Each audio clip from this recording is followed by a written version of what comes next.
నేను కోపం తెచ్చుకోను. వేదికకి నమస్కారం. వేదిక చాలా బాగుంది. ప్రపంచం గర్వించదగ్గ బ్రహ్మానందం గారు ఒకవైపు, భారతదేశం గర్వించదగ్గ ప్రగతి గారు ఒకవైపు, సంయుక్త రాష్ట్రాలు గర్వించదగ్గ రామకృష్ణరాజు గారు ఒకవైపు, అలాగే ఎల్బి అన్న, బాబుమోహన్ అన్న, ఇంత పెద్దవాళ్ళు అందరూ ఉన్నారు. మా అదృష్టం ఏంటంటే రఘుబాబు అన్నయ్య, మా లాంటి వాళ్ళ, పృథ్వీ లాంటి వాళ్ళ అదృష్టం ఏంటంటే, మీకు లేని ఒక అదృష్టం ఏంటంటే బ్రహ్మానందం అన్నయ్యతో మేము పర్సనల్గా గడుపుతాం, పర్సనల్గా మాట్లాడతాం, పర్సనల్గా ఉంటాం. రంగమార్తాండ అనే సినిమాలో బ్రహ్మానందం అన్నయ్యలో మీరు ఒక 5% మాత్రమే చూశారు. అంత ఫిలాసఫర్ బ్రహ్మానందం అన్నయ్య. అన్నయ్య దగ్గర కూర్చుంటే ఒక లెక్చరర్ దగ్గర కూర్చున్నట్టుంటుంది, ఒక ముని దగ్గర కూర్చున్నట్టుంటుంది, ఒక యోగి దగ్గర కూర్చున్నట్టుంటుంది. అలా అనర్గళంగా భాగవతం గురించి, రామాయణం గురించి, భారతం గురించి, వేమన సుమతి శతకాల గురించి, కవిత్వం గురించి, సాహిత్యం గురించి, మధ్యతరగతి జీవితాల గురించి, పెంపకాల గురించి, పంపకాల గురించి, పెళ్ళిళ్ళ గురించి, ప్రపంచం గురించి, రాజకీయాల గురించి, వాట్ నాట్, ఎవ్రీథింగ్ ఒక అద్భుతంగా అలవోకగా అలా మనతో మాట్లాడేస్తూ ఉంటారు. అలాగే రఘుబాబు అనే ఎంతమంది అన్నారు, నిజంగా కూడా కొందరిని చూసి కొన్ని నేర్చుకోవాలి. సినిమా వాళ్ళు సన్నబడగానే, సినిమా వాళ్ళు ప్రాపర్గా ఒక షేప్లోకి రాగానే చాలామందికి, మన వాళ్ళందరికీ వాళ్ళందరూ ఇంట్లో కూలీలు ఉంటారా, వాళ్ళకు జ్యూసులు ఇస్తారా, వాళ్ళకు హ్యాపీగా ఎప్పుడంటే అప్పుడు, సో అందుకని సన్నబడతారు. జ్యూస్ ఇస్తే 6 ప్యాక్ రాదు, పనమ్మాయి గ్లాస్ ఇస్తే 6 ప్యాక్ రాదు, కష్టపడాలి. అలాగే 70 అని రాశారు, చూసావా? 70 కాదు అది. చిరంజీవి గారు అలాగే 45లో స్విచ్ ఆఫ్ చేశారు, ఈయన 35లో స్విచ్ ఆఫ్ చేశారు.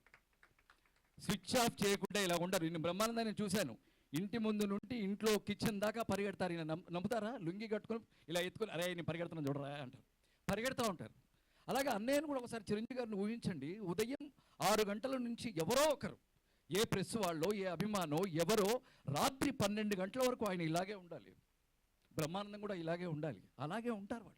అంటే లోపల ఎంత మానసిక శక్తి ఉంటే వాళ్ళు ఇలా ఉండగలరు. మామూలు విషయం కాదు ఇది. ఎందుకంటే ఎన్నో కెమెరాలు, 100 కెమెరాలు వాళ్ళ మీద ఉంటాయి. చిరంజీవి గారిని మనం ఊహించగలమబ్బా, కాళ్ళు ఆగుతుందిరా, నడుము వస్తుందిరా అనలేరు.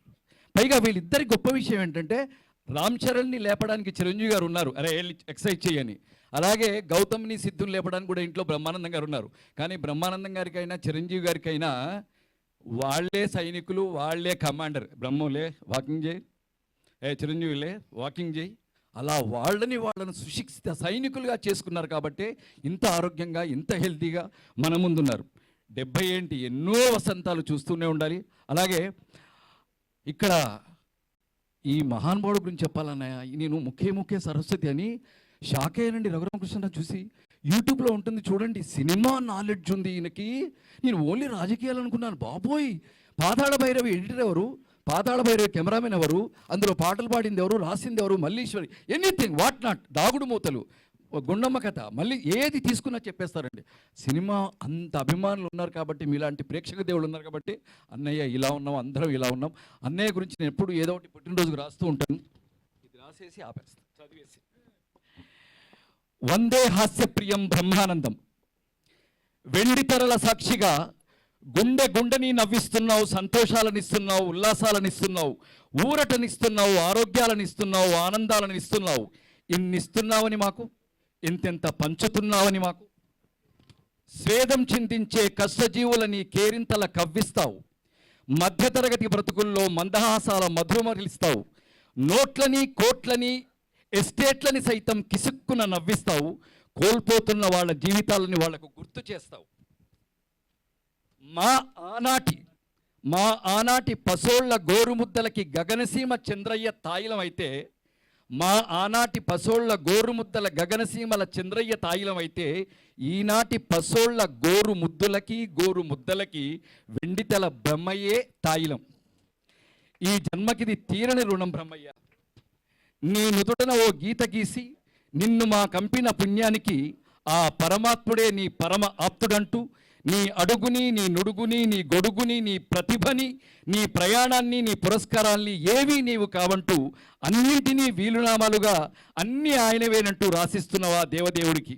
మేమే కాదు, ఆ పరమాత్ముడు రుణపడిపోతున్నాడు నీకు. ఇంకొక పేపర్ ఉందా? లేదుగా. Okay, thank you, love you.